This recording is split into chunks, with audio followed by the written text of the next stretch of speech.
కొన్నిసార్లు దేవుడు మనం అనుకున్నది మనకు రాకుండా చేసి మనల్ని అక్కడ టైట్గా నొక్కి పట్టి ఉంచుతారు. అదే మిద్యానీయుల చేతిగా అప్పగించడం అంటే. కొన్నిసార్లు మనం కావాలనుకున్నది మన చేతి దాకా వచ్చినట్టు చేలిపోతూ ఉంటుంది. ఎందువలన? మనము దేవుని దృష్టికి దోషులైనందువలన. ఈ రోజున మనకు కావాల్సింది రావటం లేదు, అనుకున్నది జరగటం లేదు. వైవాహిక జీవితంలో ప్రేమగా సాగాలని అనుకుంటారు ప్రతి భార్య, ప్రతి భర్త.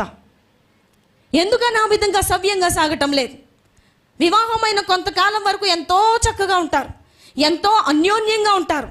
అబ్బో, మా తర్వాతే ఇంకే కప్పులైనా, ఈ ప్రపంచంలో మాలాంటి ప్రేమ కలిగిన వారు ఎక్కడా లేరని ప్రతి భార్య భర్త అనుకుంటానే అడుగు పెడతారు కదా. ఇది ఎంతకాలం వరకు సాగుతుంది? ఎంతకాలం వరకు ఇదే ప్రేమలో నిలిచి ఉంటున్నారు? వీరు దేవుని దృష్టికి దోషులుగా కనపడనంత వరకు వీళ్ళ ప్రయాణం చాలా సవ్యంగా సాగుతుంది. ఎప్పుడైతే దేవుణ్ణి వారి మధ్యలోంచి కట్ చేసేస్తారో, ఎప్పుడైతే దేవుణ్ణి వారు మర్చిపోతారో, ఎప్పుడైతే దేవుని దృష్టికి పాపము చేసిన వారు అవుతారో, నూతనంగా వివాహం అయింది, మారు మనసు పొందాడు ఈ అబ్బాయి, ఆ అమ్మాయి కొంచెం మారు మనసు పొందలా, వివాహం చేయబడ్డారు. ఇక ఇద్దరు కలిసి సినిమా హాల్కి వెళ్దామంటే ఈ అబ్బాయి ఏం మాట్లాడలా. నేను వివాహం చేసుకున్న నా భార్య అడిగింది కాబట్టి ఇప్పుడు అర్జెంటుగా ఆ అమ్మాయి కోసమైనా నేను ఎక్కడికి వెళ్ళాలి? సినిమా హాల్లోకి వెళ్ళాలి. ఇక్కడ దేవుణ్ణి ఏం చేస్తున్నారండి? వాళ్ళు బాధ పెడుతున్నారు. దేవుని దృష్టికి ఎలా కనబడుతున్నారు? దోషులుగా కనబడుతున్నారు. వెళ్ళకూడనటువంటి ప్రాంతములకు పోయి, చేయకూడనటువంటి క్రియలు వారి చేతుల ద్వారా జరిగించి, మాట్లాడకూడనటువంటి మాటలు మాట్లాడి, దేవుని దృష్టికి అనేక సార్లు మనం దోషులం అయిపోయినందువల్లనే మనం కొన్నిసార్లు మిద్యానీయుల చేతకు అప్పగించబడినట్టుగా కొన్నిసార్లు మన జీవితంలో అన్ని ఆటంకాలు ఎదురవుతాయి. ఆటంకాలు ఎదురైనప్పుడు కష్టం వచ్చినప్పుడు, ఇబ్బంది వచ్చినప్పుడు ఇశ్రాయేలీలు చేసిన పని ఏంటో తెలుసా?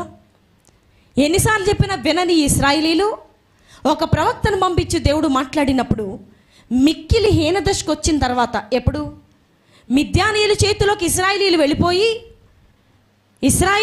మిద్యానీయులు బాగా అణిచిపెట్టేసి ఇక మొత్తం శాంతం జీరో చేసేశారు. వాళ్ళని పీల్చి పిప్పి చేసినంత పని చేశారు. ఇశ్రాయేలు యొక్క బలం ఏమీ లేదు, ఇశ్రాయేలీలకి అసలు ధైర్యం ఏమీ లేదు. ఏమి చేయాలన్నా మిద్యానీయుల చేతుల వైపు చూస్తున్నారు. మిక్కిలి హీనదశకు వచ్చిన తర్వాత ఇశ్రాయేలీలు ఏం చేశారంటే దేవునికి ప్రార్థించడం మొదలుపెట్టారు. ఏం చేశారంటే ప్రార్థన చేయడం మొదలుపెట్టారు. యేసయ్యా, మా స్థితిని ఒక్కసారి జ్ఞాపకం చేసుకోండి, నేనున్న స్థితిని జ్ఞాపకం చేసుకోండి. ప్రతి మనిషి ఇదే స్థాయిలో జీవిస్తాడండి. అన్నీ బాగున్నప్పుడు ప్రార్థన చేస్తాడు, కానీ దేవునికి అంత లోబడినట్టుగా, మొగ్గు చూపినట్టుగా కనపడ్డం.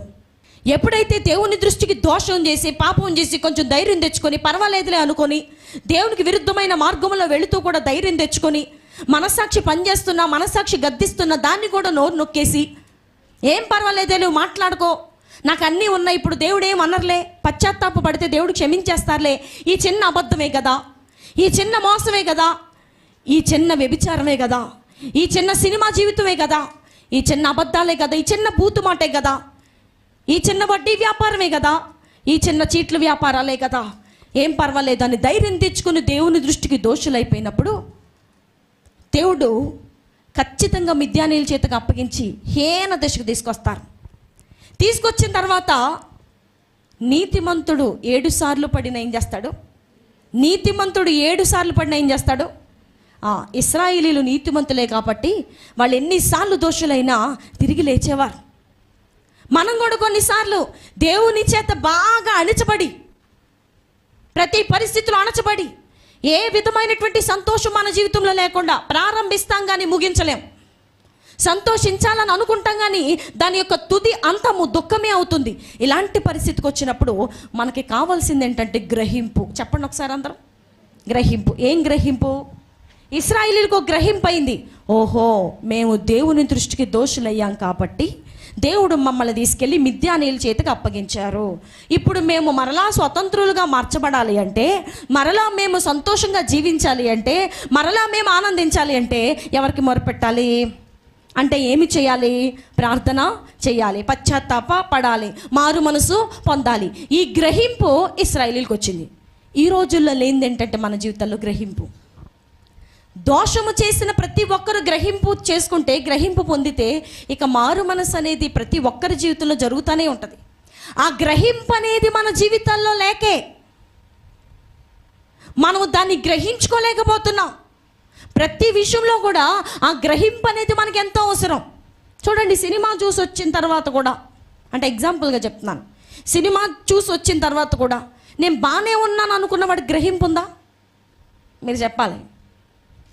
బూతులు మాట్లాడేసిన తర్వాత కూడా నోరు పాడైపోయి దేవుని దృష్టికి దోషులైపోయాను, దోషము చేశాను అని తెలిసి అయినా సరే గ్రహింపు లేకుండా మాట్లాడినంత వరకే, ఆ తర్వాత అసలు గ్రహింపే లేదు. ఓహో, నేను ఇలా తప్పు చేయబట్టే కదా, నేను ఇలాగ పాపము చేయబట్టే కదా ఈ రోజున నా పిల్లలకు ఇలా ఎందుకు జరుగుతుంది, నా భార్య జీవితంలో ఎందుకు ఇలా జరుగుతుంది, నా జీవితంలో ఎందుకు ఇలా జరుగుతుంది, నా పిల్లలు పరీక్షలు ఎందుకు ఫెయిల్ అయిపోయారు, నేను ఎందుకు ఇలా చేశాను, నేను ఏమి చేస్తుంటే నా పిల్లలకి ఎలా జరిగింది. గ్రహింపు. ఏం కావాలి? గ్రహింపు. మనలో ప్రతి ఒక్కరికి కావాల్సింది గ్రహింపండి. ఈ గ్రహింపు ఒకవేళ మన జీవితాల్లో కనుక లోపిస్తే ఈ రోజు నుంచి ఆ గ్రహింపు చేసుకోవడం ప్రారంభించాలి. గ్రహింపు అంటే ఎట్లాంటిదంటే, మనకి మనమే సెల్ఫ్ చెక్ చేసుకోవడానికి గ్రహింపు చేసుకోవటం అంటారు. మనకు మనమే స్వీయ పరిశీలన. ఏంటది? స్వీయ పరిశీలన. ఇప్పుడు ఏదైనా ఒక నష్టం సంభవించింది, నిజమే, అనుకున్నది జరగల, అదే విషయంలోనే కావచ్చు. ఎందుకు అట్లా జరిగింది, దాన్ని ఒక్కసారి వెనక్కి తిరిగి ఎందుకు ఇట్లా జరిగింది, నేను ఎక్కడైనా ప్రార్థించలేకపోయానా, నేను ఎక్కడైనా దేవునికి విరుద్ధమైనటువంటి మార్గాన్ని ఎంచుకొని ఒకవేళ దాంట్లో ప్రయాణం చేసి దేవుని దుఃఖపెట్టానా, దేవుణ్ణి బాధ పెట్టానా, ఒకవేళ దేవునికి విరుద్ధమైనటువంటి పనులు నా జీవితంలో ఏమేమి జరిగినాయి. చూడండి, రీసెంట్గా ఒక పాస్టర్ గారు యాక్సిడెంట్లో చనిపోయారని మనందరికీ తెలుసు. ఆయన గురించి ప్రతి ఆధారము సీసీటీవీ ఫుటేజ్లో ఏం చేస్తున్నారు, బయటికి తెస్తున్నారు. ఇదిగో 8:35 4 సెకండ్లకి బండి మీద వెళ్తున్నారు. వాళ్ళు వెనక్కి తిరిగి జరిగిపోయిన దాన్ని గ్రహిస్తున్నారు కాబట్టే అసలు ఏం జరిగిందో బయటికి తీయగలుగుతున్నారు. మన జీవితంలో కూడా ఏమి జరిగిందో పాస్ట్ ఒక్కసారి ఆలోచించాలి. జరిగిపోయిన దాని గురించి ఆలోచించకుండా, అసలు ఏమి చేసామో దాని గురించి పట్టించుకోకుండా, గ్రహింపు లేనటువంటి జీవితంలో మనం బ్రతికేస్తూ ఎంత బూతులు మాట్లాడినా మరలా అదే ప్రార్థన చేయటం, అలాగే జీవించేయటం, భక్తిలో ఉన్నానని భ్రమపడ్డం, ఏం పర్లేదులే అనుకోవడం కాదండి. ఒక్కసారి అక్కడ ఆగి, మన భక్తి జీవితంలో ఒకసారి ఆగి, నా జీవితంలో ఇలా ఎందుకు జరుగుతుంది, నేను దీని కొరకు బలముగా ప్రార్థన చేస్తున్నానే ఎందుకు, కానీ అసలు ఈ కార్యము జరగటం లేదు. నా భర్త లోబడాలి అని నేను ప్రార్థన చేస్తున్నాను కదా, నా భర్త నా మాట వినాలని నేను అడుగుతున్నాను కదా, నా భార్యను నాకు లోపరచమని అడుగుతున్నాను కదా, ఎందుకు ఇలా జరగటం లేదు, నేనేం సరి చేసుకోవాలి ఇక్కడ? ప్రభువా, నాలో ఉన్న లోపం ఏంటో ముందు నాకు తెలియచేయండి. నాకు గ్రహింపు కావాలి, నేను గ్రహించాలి. నా జీవితంలో ఉన్న తప్పు ఏంటో నేను గ్రహించాలి, నేను చేసినటువంటి అపరాధం ఏంటో నేను గ్రహించాలి. మీ దృష్టికి ఏ విషయంలో నేను దోషుడిని అయిపోయానో గ్రహించాలి. నా భార్య నా మీద కోప్పడింది అని ఊరంతా చెప్తాం. అసలు ఎందుకు కోప్పడింది? ఏమండి, మీరు ఇంత లేట్ నైట్ వచ్చారు, పైగా మీ నోటి దగ్గరికి వస్తే వాసన వస్తుంది, పిల్లలు ఉన్నారు, వాళ్ళు ఏం నేర్చుకుంటారండి, తాగకూడదని మీకు అనేక సార్లు చెప్పాను కదండి, దేవుని సన్నిధిలో మనం వెళ్తున్నాం కదండి, ఇది మీకు మంచిది కాదు అని చెప్పారు.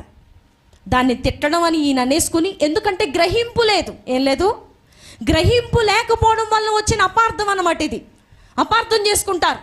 గ్రహించలేని ప్రతి ఒక్కరు చేసుకునేది ఏంటంటే మిస్అండర్స్టాండింగే. గ్రహించగలిగిన ప్రతి ఒక్కరూ అండర్స్టాండ్ అవుతారు, అర్థం చేసుకుంటారు.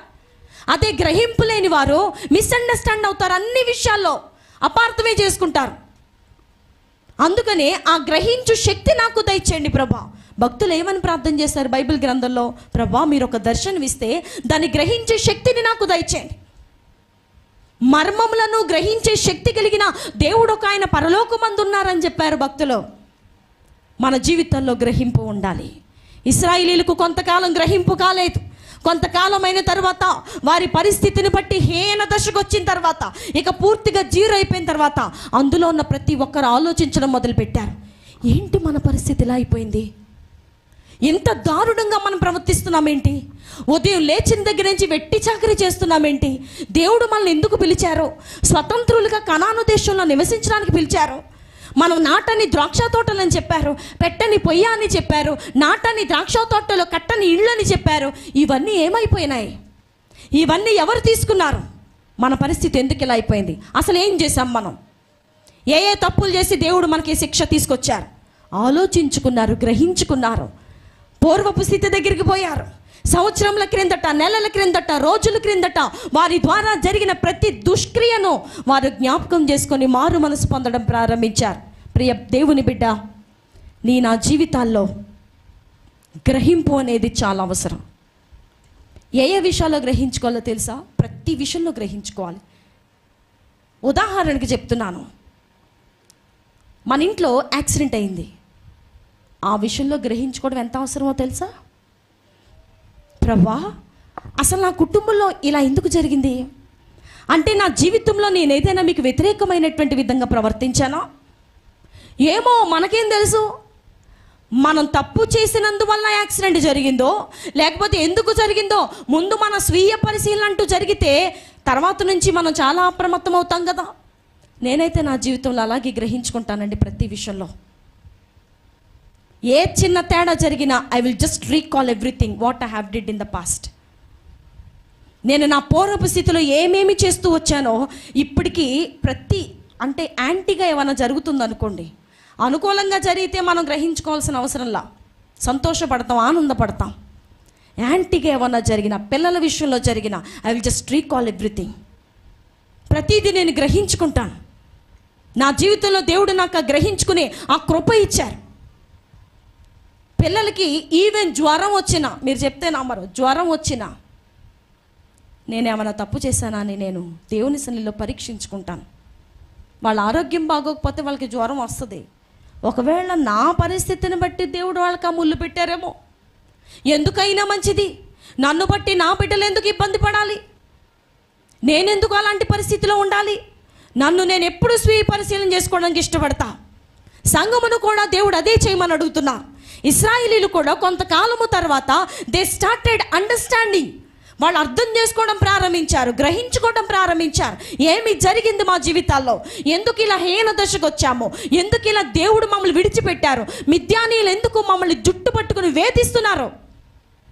గ్రహించుకునే ఆలోచన ఉందా ఈ రోజున మనుషులకు?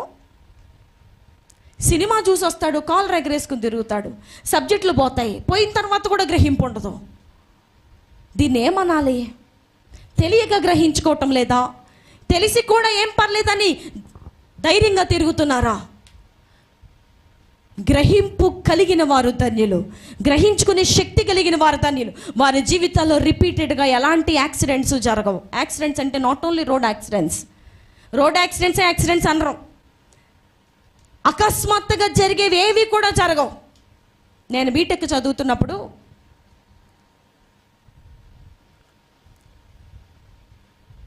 సెకండ్ ఇయర్ ఫస్ట్ సెమిస్టర్లో, బీటెక్లోకి వెళ్ళంగానే ఫస్ట్ సెమిస్టర్ ఎగ్జామ్స్ అనమాట.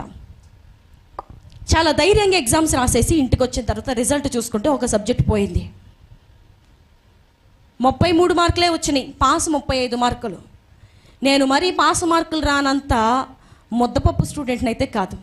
చిన్నప్పటి నుంచి దేవుడు నాకు ఇచ్చినటువంటి కృప ఏంటంటే ప్రతి క్లాసులో క్లాస్ ఫస్టే, నేను ఫస్ట్ ర్యాంకే వచ్చేది. ఇలాంటి నా జీవితంలో సడన్గా ఒక సబ్జెక్ట్ పోయేసరికి అసలు ఇంట్లో అందరికీ ఎలా ఉందంటే ఎవరి ముఖం చూసినా లేగట్లా, మమ్మీ ముఖం లేగట్లా, డాడీ ముఖం లేగట్లా, ఎవరి ముఖం లేగట్లా. ఏం జరిగింది? ఎందుకు రాలేదు? అప్పటికే దేవుని సేవకురాలు నన్ను ఓ ముళ్ళుగరతో పొడవడం మొదలుపెట్టారు. నువ్వు దేవునికి విరుద్ధంగా ఏదో చేశావు, నువ్వు దేవునికి విరుద్ధంగా ఏదో చేసి ఉంటావు, లేకపోతే నీ జీవితంలో ఎట్లా జరగదు, ఒకసారి వెళ్ళి పరీక్షించుకో. నేను దేవుని సన్నిధిలోనికి వచ్చి, ప్రభా ఎందు నిమిత్తం నా జీవితంలో ఇలా జరిగింది? ఓటమంటే మన జీవితాల్లో దేవుడిస్తేనే తప్ప ఓటమంటే మన జీవితాల్లో ఉండకూడదండి. అది దేవుడు అనుమతిస్తేనే తప్ప, ఒక గుణపాఠం నేర్పించడానికో మనలో ఉన్న గర్వాన్ని చూసి దేవుడు మనకి మార్కులు తగ్గించడమో చేయాలి తప్ప, నీతిమంతులుగా బ్రతికే వారి జీవితాల్లో ఓటం అనేది ఉండదు. నీతిమంతుడు ఎప్పుడు కూడా సింహం వల్ల ఎలా ఉంటాడు? ధైర్యంగానే ఉంటాడు. ప్రభా నా జీవితంలో ఎందుకు ఇలా జరిగింది, ఎంత అవమానం పొందుతున్నాను, ఎంతోమంది నన్ను అవమానిస్తున్నారు, ఎంతోమంది నా జీవితంలో ఎందుకు ఇలా జరిగింది, నువ్వు ఇలా ఫెయిల్ అయిపోయావు నన్ను చూసి నవ్వుతున్నారు, నా గురించి మందిరంలో కూడా చెప్పారు ప్రభా. అనేక మంది వచ్చి నన్ను అడుగుతూ ఉండేవారు, అసలు కనీసం చదువు కూడా రానివారు, ఏంటి మీకు తక్కువ మార్కులు వచ్చినాయా, మీరేదో ఎగ్జామ్లో ఫెయిల్ అయిపోయారంట కదా. ఎలా ఉంటుందండి ఆ సమయంలో? నిందలు అవమానాలు పడుతున్నప్పుడు, బాగా చదివే పిల్లలకు పడుతున్నప్పుడు ఇంకెంత బాధ. దేవుని సన్నిధిలో నేను కొన్ని దినములు ప్రార్థన చేసుకున్న తర్వాత దేవుడు నాకు ఇచ్చిన గ్రహింపును బట్టి రీవాల్యుయేషన్ పెట్టాం. రీవాల్యుయేషన్ పెట్టినప్పుడు 91 మార్క్స్తో నేనే క్లాస్ ఫస్ట్. మీలో చాలామందికి అర్థం కాలేదు. రీవాల్యుయేషన్ అంటే మన పేపర్ని మరలా వాళ్ళు బయటకు తీసి దుద్దుతారు, మళ్ళీ కరెక్ట్ చేసి మళ్ళీ మార్కులు వేస్తారు. ఆల్రెడీ కరెక్ట్ చేసి 33 మార్కులు వేశాడు, ఇంకొకసారి ఏం కరెక్ట్ చేస్తాడు? నేను అవిశ్వాసం ఉంచాలి. అవిశ్వాసంతోనే ప్రభా నేను బాగానే రాశాను, ఎందుకు వాళ్ళు ఈ మార్కులు ఇట్లా వచ్చినాయో అని చెప్పి రీవాల్యుయేషన్ పెట్టినప్పుడు 91 మార్క్స్తో అప్పటి వరకు వచ్చిన మార్కులన్నిటికంటే అమాంతంగా నా పర్సంటేజ్ అలా పెరిగిపోయింది. నా జీవితంలో ఎందుకు ఈ ఓటం వచ్చింది? దేవుడు నాకు ఇచ్చినటువంటి గ్రహింపు ఏమైంది? కొందరి జీవితాల్లో ఏ విధమైనటువంటి ఓటమి వచ్చి ఏ విధంగా దేవుడు గ్రహింపు చేయాలనుకుంటారో, నా విషయంలో అయితే నేను పరీక్షలు రాసిన దగ్గర నుంచి ప్రార్థన చేయటం మానేశానండి. ఆ సమయంలో ఇంకా పరీక్షలు రాశాను, నేను ఆల్రెడీ ఇంటెలిజెంట్ స్టూడెంట్నే, అందరికంటే నాకే మంచి మార్కులు వచ్చేస్తాయి, నేను బాగా రాశానని అందరూ చెప్తున్నారు కాబట్టి నేనే క్లాస్ టాపర్ని అయిపోతానని ఒక రకమైనటువంటి అహంభావం నాలో పనిచేయటం ప్రారంభించింది. ఇక పరీక్షల గురించి కానీ మార్కుల గురించి కానీ నేను మంచిగా రాశాను ప్రభా నాకు సహాయం చేయండి అని కానీ దేవుని మీద ఆధారపడే మనసు పూర్తిగా పోయింది. నా వైపు నేను చూసుకోవడం ప్రారంభించా, నా జ్ఞానం వైపు నేను చూసుకోవడం ప్రారంభించా, నా టాలెంట్ నేను ఆధారపడడం నేర్చుకున్నా. దేవుడు ఒక్కసారి ఒక మొట్టికాయ వేసి, పెచ్చదానా నువ్వెంత బాగా రాసినా అక్కడ నా కృప లేకపోతే ఏమేం చేయదు, జరగదు. నేను వేయాలి మార్కులు అక్కడ, లేకపోతే ఏ కరెక్షన్ చేసే ఏ ఎగ్జామినర్ కూడా నీకు మార్కులు వేసి పంపడం, నేను చెప్తేనే వేస్తాడు. ఏంటి పిచ్చి పిచ్చి నాటకాలు వేస్తున్నావు? అందుకని ఒక మొట్టికాయ వేసి చూపించారు. చూపించిన తర్వాత ఇశ్రాయేలీయులకు లాగా హీనదశకు వచ్చిన తర్వాత ప్రభా ఇదిగో ఇలాంటి హీనదశకు వచ్చాను, నన్ను జ్ఞాపకం చేసుకోండి అని మళ్ళీ ప్రభు పాదాలు పట్టుకుంటే కానీ అప్పుడు ఒరిజినల్ మార్కులు దేవుడు డోర్ ఓపెన్ చేశారు. మన జీవితాల్లో కూడా జరిగిన ప్రతి నష్టానికి, జరిగిన ప్రతి లోటుకు, జరుగుతున్న ప్రతి వ్యతిరేకమైన పరిస్థితులకు ఆ గ్రహింపు అనేది మన జీవితాల్లో కావాలి. ఈరోజు మన వాక్యం యొక్క సబ్జెక్టే అది, గ్రహింపు. మీలో ఎంతమంది గ్రహించుకోగలుగుతున్నారు? ఆ గ్రహించుకునే ఆత్మ, ఆ శక్తి కావాలని ప్రభువుని అడుగుతున్నారు. ప్రభా నా జీవితంలో నేను ఎందుకు ఇలా ఆత్మీయతలో దిగజారిపోయాను? Have you ever understood? అర్థం చేసుకోగలిగిన ఆ గ్రహింపు శక్తి మనలో ఉందా? ఏ విధమైనటువంటి చలం లేని వారిగానే ఉంటున్నారు ఈ రోజున జనం. ప్రార్థన చేసుకోలేదు పొద్దున్నే, అసలు ఆ గ్రహింపేది? ప్రార్థన చేసుకోలేదు అన్న గ్రహింపేది? వాక్యాన్ని చదివి చాలా రోజులైంది, నెలలైంది, సంవత్సరాలైంది, ఆ గ్రహింపేది? అంటే ఇప్పుడు డబ్బులుంటే, అంతస్తుంటే, హోదా ఉంటే, జ్ఞానం ఉంటే, అందరు మనల్ని సూపర్ అంటుంటే గ్రహింపు చేసుకునే ఆ మనస్సును పోగొట్టుకుని, గ్రహింపు చేసుకునే ఆ శక్తిని పోగొట్టుకుని గ్రహింపు లేని వారిగానే బ్రతుకుదామా? బైబిల్ గ్రంథంలో ఉన్న ప్రతి ప్రవక్త, ప్రతి దేవుని సేవకుడు, ప్రతి దేవుని బిడ్డ, దే స్టార్టెడ్ ఎగ్జామినింగ్ దెమ్సెల్వ్స్. దావీదు ఒక యుద్ధానికి వెళ్ళి వెనక్కి వస్తే, యెహోషువ ఒక యుద్ధానికి వెళ్ళి ఓటమి పాలై వెనక్కి వస్తే, దే స్టార్టెడ్ ఎగ్జామినింగ్ దెమ్సెల్వ్స్. ప్రభువా మాకంటే చిన్నవారి ముందు మేము ఓటమి పాలయ్యాం, ఎందుకు? ఆ ఎందుకు అనే మనసు మనకి రావాలి. ఆ ఎందుకు అనే క్వశ్చన్ మనలో కూడా స్టార్ట్ అవ్వాలి, మనల్ని కదిపేయాలి అది. చూడండి, మార్కులు తక్కువ రాగానే ఏమనేసుకోవాలి అసలు? ఏంటో ఈసారికి ఇలా వచ్చేసి నెక్స్ట్ సెమిస్టర్ బాగా రాద్దాం, పోన్లే సప్లీ రాసుకుందాం అనే అవిశ్వాసపు మాటలు కాకుండా వాట్ హ్యాపెండ్ బిఫోర్, అసలు నా జీవితంలో ముందటి దినముల్లో ఏం జరిగింది గ్రహించుకున్నాను. నేను ప్రార్థన చేయలేదు అని, నేను దేవుని పాదములు పట్టుకొనలేదు, గర్వించాను, అహంభావం నాలోకి వచ్చిందని నేను గ్రహించుకోవడం వల్ల దేవుడు మరలా అవకాశం ఇచ్చారు. మనం గ్రహించుకుంటే అనేకమైనటువంటి నష్టములను ఆశీర్వాదములుగా మార్చుకోవడానికి దేవుడు అవకాశం ఇస్తారు. ఎవరైతే గ్రహించుకోరో, ఎవరైతే అండర్స్టాండింగ్ మైండ్ వారిలో రాదో, ఎంతసేపు వాళ్ళు ఇంకా చచ్చు పడిపోయినటువంటి ఐస్ బాక్స్లో పెట్టిన చేపల్లా ఉంటారు. గ్రహింపు కావాలి మనకి, గ్రహింపు. ఏ చిన్న నష్టం మన జీవితంలో కనపడుతుంది అనుకోండి, ఇప్పుడు వివాహం అయింది, సంతానం కలగట్లా, అసలు ముందు బాడీలో ప్రాబ్లం ఉందో, అబ్బాయిలో ప్రాబ్లం ఉందో, మెడికల్ టెస్ట్లు అవన్నీ తర్వాత, ముందు మన ఆత్మ సంబంధమైనటువంటి ఈ ఎగ్జామినింగ్ ముందు అయిపోవాలి. ఈ పరీక్ష ముందు మనలో స్టార్ట్ అయిపోవాలి. ప్రభా, ఏమిటి నా భార్యకు గర్భఫలం రాకపోవడానికి గల కారణం నేనా? నా కుమార్తెకు గర్భఫలం రాకపోవడానికి గల కారణం నేనా? గ్రహింపు. ఒకవేళ ఆ బిడ్డ పరీక్షలో పాస్ అవ్వకపోవడానికి కారణము ఆ బిడ్డ లేకపోతే నేనా? నా బిడ్డలు ఇలాగ రోడ్లంపటి తిరగడానికి గల కారణం ఏంటి? నేనా? ఈ రోజుల్లో ఎంతమంది తల్లిదండ్రులకు గ్రహింపు ఉందండి? పిల్లలకు జ్వరం వస్తే గబగబా హాస్పిటల్ తీసుకెళ్తాం, మందులు ఇప్పిస్తాం. అసలు ఆ ప్రార్థనలో గ్రహించుకునే శక్తి, ప్రభా ఎందు నిమిత్తం నా పిల్లలు మాటికి ఇలా సిక్ అవుతున్నారు. ఈ విషయంలో కూడా నేను ఒక సాక్ష్యం చెప్పాను, మీకు మరలా చెప్తాను. మన శరీర మాటికి జ్వరంతో బాధపడుతూ ఉండేది. 2వ సంవత్సరం దాటిన దగ్గర నుంచి తరచుగా ఆమెకు జ్వరం వస్తూ ఉండేది. ఆల్మోస్ట్ 10 డేస్కి ఒకసారి. ఎందుకు వస్తుందో ఫీవర్ తెలీదు. మధ్యరాత్రి అయ్యేసరికి వణికిపోతూ లేచిపోయి మమ్మల్ని పట్టేసుకునేది. మెడిసిన్లు తెచ్చేయటం, మెడిసిన్లు వేసేయటం, ఇదే జరుగుతుంది. ఒక రోజున దేవుడు నాకు గ్రహింపు చేశారు. నువ్వు నీ బిడ్డల కోసం అసలు ప్రార్థన చేస్తున్నావా? నీ బిడ్డల కోసం ఉపవాసం ఉండి కడుపు కట్టుకుని ప్రార్థన చేసింది ఎక్కడమ్మా? బిడ్డల ఆరోగ్యం వచ్చేయాలి, అన్నీ వచ్చేయాలి, జేబులోంచి తీసి ఇచ్చేయమంటే ఎట్లా ఇస్తాను నేను? అసలు నీ పెట్టుబడి ఏది? నువ్వు దేవునిలో నా దగ్గర పెడుతున్నటువంటి ఆ పెట్టుబడి ఏది? ముందు ఇస్తున్నటువంటి ఆ బజానా ఏది? ఏమీ లేకుండా అన్ని దేవుడు ఇచ్చేయాలని కూర్చుంటావేంటి? వారానికి ఒక రోజును పెట్టుకుని వాళ్ళిద్దరి కోసం ప్రార్థన చేయి. మీరు చెప్పితే నమ్మరండి, ఆ రోజు గురువారం. She still suffering with fever. ఆ రోజు స్కూల్ ఉంది, ఆ అమ్మాయి విపరీతమైన జ్వరంతో బాధపడుతుంది.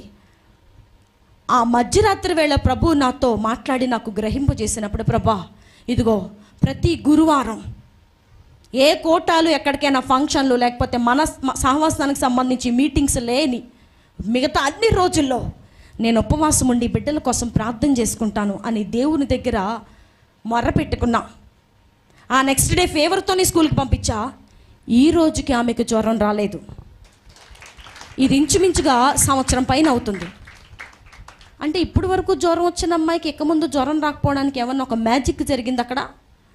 లేకపోతే ఏమన్నా ఒక మంత్రజ్ఞులు వచ్చి ఏమన్నా మంత్రాలు వేసారా?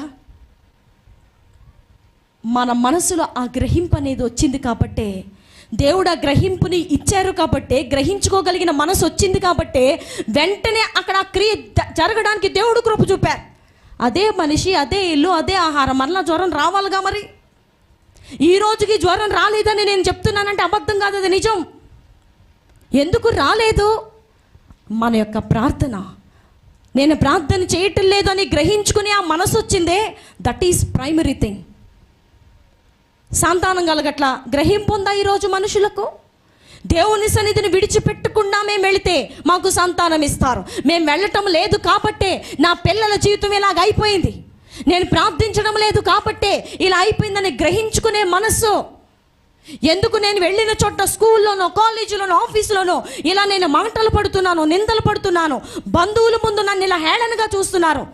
ఏంటి నాలో ప్రాబ్లం? గ్రహింపు. నేనెందుకు ఇలా పేద వ్యక్తినై మిగిలిపోతున్నాను? నా ప్రభువేమో కోటాను కోట్లకు కోటీశ్వరుడై ఉండి కనీసం ఆహారము తినలేనటువంటి దీన స్థితిలోకి నేను ఎందుకు వెళ్ళిపోతున్నా? నా ప్రభు నన్ను పోషించలేరా? గ్రహింపు. గ్రహింపు లేనంత కాలం మనం నష్టాలను చవి చూస్తూనే ఉంటాం. ఎప్పుడు ఏం జరిగినా సరే ఆ గ్రహింపు లేదు కాబట్టి ఇంకా జరుగుతూనే ఉంటాయి. ఇంకెప్పుడు పిల్లలకి ఆరోగ్యం బాగోపోతే గ్రహింపు లేదు, అవి అలాగే ఆరోగ్యం బాగోకుండానే ఉంటాయి, డబ్బులు మందులు ఖర్చు అయిపోతూనే ఉంటాయి. ఈ మనుషులు ఇంకా గ్రహింపు రాట్లా, వాక్యం ద్వారా మాట్లాడినా గ్రహింపు రాట్లా, ఇంకెవరి ద్వారా మాట్లాడినా గ్రహింపు రాట్లా, భార్య మాట వినట్లేదు, భర్తగా నేను ఎలా ఆమెను లోపరుచుకోవాలన్న గ్రహింపు రాట్లా. వస్తుందా ఈరోజు? భర్త మారాలని కోరుకుంటున్నావు, భార్యగా నువ్వెంత మారాలో నీకు గ్రహింపు రావట్లా. నా భర్త దగ్గర నేను ఎలా ఉండాలి? నేను ఏదో సుపీరియర్ సబార్డినేట్ కింద ఉండాలా? నా కాలి కింద చెప్పులాగా నువ్వు ఉండని చెప్పి భర్తతో చెప్పే ఆడపిల్లలు కావాలా? ఆ ఆడపిల్లలకి, ఆ వివాహం చేసుకున్న భార్యలకి గ్రహింపు ఉండాలి. ఏమని చెప్తుంది దేవుని వాక్యం? భార్యలారా మీ భర్తలకి ఏం చేయండి? లోపడండి, వారు చెప్పే ప్రతి మాట వినండి. భర్తలారా మీ భార్యలను ప్రేమించండి. ఇవేమీ చేయకుండా, అసలు గ్రహింపే లేకుండా, జరగనివ్వండి నష్టాలు జరగనివ్వండి అని అనుకుంటాడు మనిషి. ఏం పర్లేదు, ఏమీ పర్వాలేదు, ఏం జరిగినా పర్వాలేదు. మరి మన జీవితంలో ఎప్పుడు వస్తుందండి మనకి గ్రహింపు? ఎప్పుడు మనం చేసిన మిస్టేక్స్ని ఐడెంటిఫై చేసి వాటిని దిద్దుకుంటాం? అందుకనే దేవుడు చెప్పారు, దిద్దుబాటు నీకేంటి? అసహ్యం. దిద్దుబాటు మనకు అసహ్యం అయిపోయింది. అసలు ముందేం జరిగింది? నేనేం చేసినందువల్ల ఈరోజు నా కుమార్తె యొక్క బ్రతుకిలా అయిపోయింది. వినాలిటు, నేనేం చేశాను? తండ్రిగా, భార్యగా నేనేం చేశాను? తల్లిగా నేనేం చేశాను? తండ్రిగా నేనేం చేశాను? నా బిడ్డల జీవితం ఈరోజు ఇలాగో మారిపోవడానికి, నా బిడ్డల జీవితాల్లో సంతోషం లేకపోవడానికి తల్లిదండ్రులుగా మేము చేసిన పాపం ఏమిటి? తల్లిగా నేను చేసిన దోషం ఏమిటి? నా బిడ్డలు ఈ రోజున రోడ్లంబడి తిరుగుతున్నారు. నా జీవితంలో నేను చేసినటువంటి తప్పు ఏమిటి ప్రభా? నాకు గ్రహింపు దయచేయండి. నాలో ఏ లోపం ఉందో నాకు తెలియచేయండి. గ్రహింపు లేని వారు ఏమనుకుంటారో తెలుసా అండి? ఇటు చూడాలి. వారి బిడ్డల జీవితమే సరిగ్గా లేదు, వాళ్ళ కుమారుని జీవితమో కుమార్తె జీవితమో ఎవరి జీవితమో. అవునండి, ఆ అమ్మాయి మాట వింటలేదు, మా అల్లుడే మాట వింటలేదు, అంతే తప్ప ప్రార్థన చేసుకుని ప్రభా నా జీవితంలో నేను ఏమన్నా మీకు వ్యతిరేకంగా మాట్లాడాను ఎప్పుడైనా? సహవాసానికి, సేవకులకు, సంఘంలో విశ్వాసులకు, ఒకవేళ మీకు విరుద్ధంగా నేను ఎక్కడైనా బయట లోకల్లో చేసిన కార్యక్రమాల వల్ల ఆ ఎఫెక్ట్ ఏమన్నా నా బిడ్డల మీద పడుతుందా ఈరోజు అనే గ్రహింపు మనుషులకు రాదు. పరిస్థితులను బట్టి పరిస్థితులను నిందించడమే తప్ప, జరిగినటువంటి పరిస్థితులను బట్టి వాటినే ఫోకస్ చేయడం తప్ప, వాట్ హ్యాపెండ్ బిఫోర్, ఏమి జరిగి ఉండొచ్చు ముందుటి దినముల్లో, ఏమి జరిగింది నా జీవితంలో, నేను ఎందుకు ఇలా మాట్లాడాను ఈ రోజున గ్రహింపు లేకపోవటం వల్ల నష్టం మీద నష్టమో, నష్టం మీద నష్టమో. ఒకసారి గాలి తుఫాను వచ్చింది, మరలా ఇంకోసారి వచ్చింది, ఇక పూర్తిగా సమూల ధ్వంసం అయిపోయేదాకా మనుషులకు గ్రహింపు రాట్లా.